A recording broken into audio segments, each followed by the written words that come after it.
Hey guys, it's Chris Haynes and we're talking about your Mortgage Minute. And today we're going to be talking about closing costs. So when you're buying a house or even refinancing, you all need to consider the closing costs, what they are and where they come from. So what fees you can expect to pay are going to vary based on where you're buying, the size of the property that you're buying and things like that.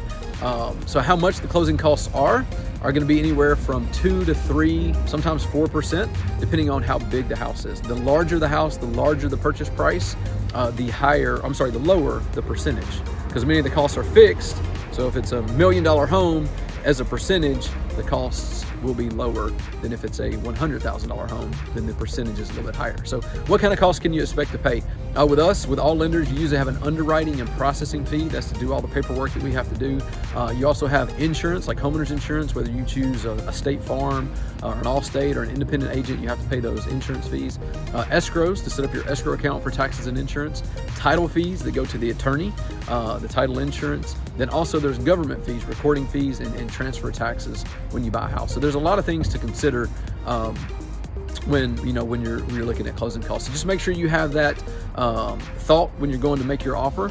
In some cases, you can get the seller to pay closing costs. In a hot market, that can be tough to do.